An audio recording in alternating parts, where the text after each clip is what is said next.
انسان کے دل میں موت کا خوف بسا ہوا ہے۔ اللہ تعالیٰ نے اس خوف کو دور کرنے کے لیے واضح کیا ہے۔ نمبر 1، ہر شخص کے لیے موت کا ایک وقت مقرر ہے۔ نمبر 2، کوئی شخص اس مقررہ وقت تک زندگی گزارنے سے پہلے نہیں مر سکتا۔ نمبر 3، انسان موت کے ڈر سے ایک پل بھی زندگی کو آگے نہیں بڑھا سکتا۔ اور نمبر 4، ثابت قدمی، بہادری اور وفاداری سے عمر کم نہیں ہوتی اور نہ ہی بزدلی سے عمر میں اضافہ ہو سکتا ہے۔ کتاباً معجلہ، مقرر کیا ہوا وقت لکھا ہوا ہے، اس کا کیا مطلب ہے؟ یہ بات بزدل و کمزور لوگوں کے حوصلہ بڑھانے کے لیے کی جا رہی ہے کہ موت اپنے وقت پر آئے گی، لہٰذا بزدلی دکھانے کا کوئی فائدہ نہیں۔ مومن پر اس حقیقت کا کیا اثر ہوتا ہے کہ موت کا وقت تو لکھا ہوا ہے؟ سوال تو یہ بنتا ہے، تو جواب یہ ہے کہ مومن کے نفس میں تقدیر کی حقیقت بیٹھ جاتی ہے۔ جب مومن پر یہ حقیقت کھلتی ہے کہ موت کا ایک وقت مقرر ہے اور اللہ کے حکم سے آنی ہے، تو پھر اس کے نفس میں تقدیر کی حقیقت بیٹھ جاتی ہے۔ مومن موت سے ڈرنا چھوڑ دیتا ہے، اسے موت کا خوف نہیں رہ جاتا۔ مومن کی سوچ فرض کی ادائیگی اور ایمانی تقاضوں کو پورا کرنے میں مصروف ہو جاتی ہے، اور نتیجہ کیا ہوتا ہے کہ دنیا کی حرص کی بجائے مومن کے دل میں نیکیوں کی حرص جگہ بنا لیتی ہے۔ مومن حق کے راستے کی ساری مشکلات برداشت کر لیتا ہے، سارے فرائض پورے کرنے میں لگ جاتا ہے، اور نتیجہ یہ ہوتا ہے کہ وہ صبر اور توکل علی اللہ کے ذریعے آگے بڑھتا چلا جاتا ہے۔ اللہ اکبر، کیونکہ اب وہ ایک بدلا ہوا انسان ہے، اس کی سوچ نئی ہے، اس کو پتہ لگ گیا ہے کہ موت کا وقت اللہ تعالیٰ کے ہاتھ میں ہے اور لکھا ہوا ہے۔ اب یہ نئی سوچ اس کو نئے جہان میں لے آتی ہے، جہاں اس کو اپنے آنے والے وقت کی فکر ہے، کچھ کر گزرنے کا جذبہ ہے۔ یہ ہے مومن پر جب اس حقیقت کا اثر ہوتا ہے تو اتنی تبدیلیاں مومن کے اندر آ جاتی ہیں۔ جب اس کو یقین ہو جاتا ہے کہ موت کا وقت لکھا ہوا ہے تو کیا فائدہ ڈر کے چھپ کے بیٹھے رہنے کا اور ٹائم ضائع کرنے کا، بجائے اس کے کہ میں آگے کی زندگی کی تیاری کروں۔ وَمَن يُرِدْ ثَوَابَ الدُّنْيَا مِنْهَا، جو کوئی دنیا کا ہی بدلہ چاہتا ہے ہم اسے دنیا میں ہی دے دیں گے، اور جو آخرت کا بدلہ چاہے گا اسے ہم آخرت میں دیں گے۔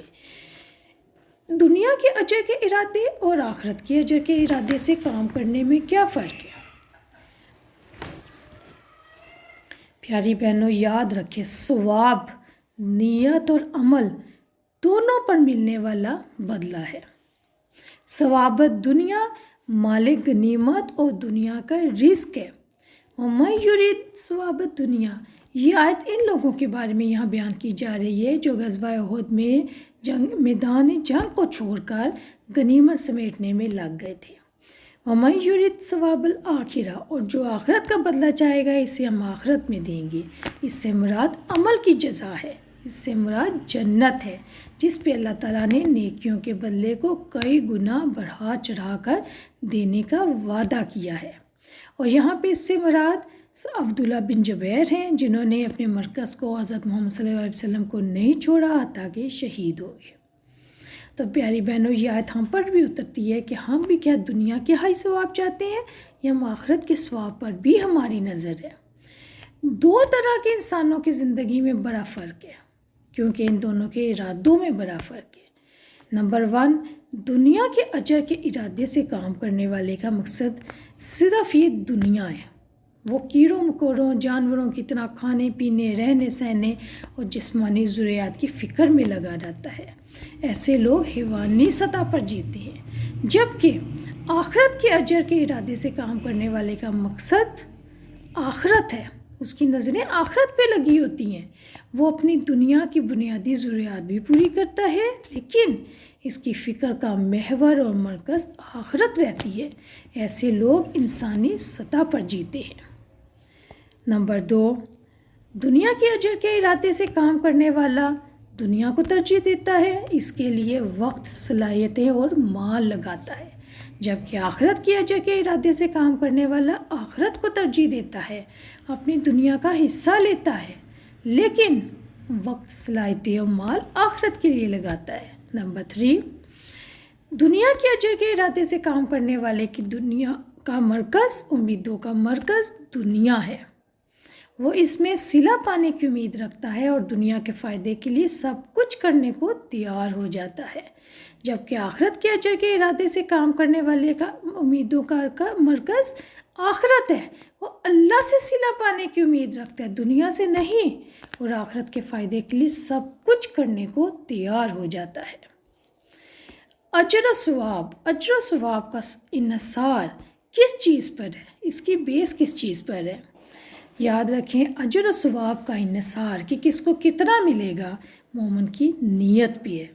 حضرت عمر رضی اللہ عنہ سے روایت ہے، انہوں نے رسول اکرم صلی اللہ علیہ وسلم سے سنا، آپ صلی اللہ علیہ وسلم فرما رہے تھے، بے شک اعمال کا دار و مدار نیتوں پر ہے، اور ہر کسی کے لیے وہی کچھ ہے جس کے لیے اس نے نیت کی۔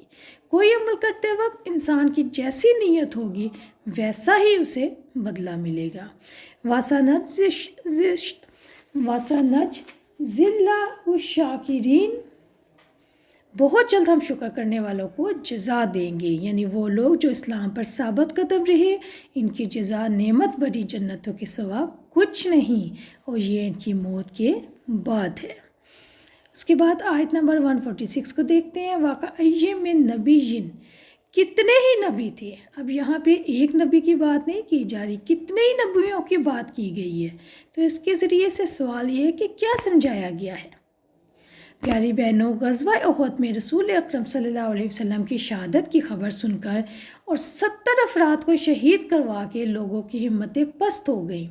مسلمان میدان جنگ سے بھاگ کھڑے ہوئے، انہوں نے کمزوری دکھائی اور دشمن کا دباؤ قبول کرنے کے لیے تیار ہو گئے۔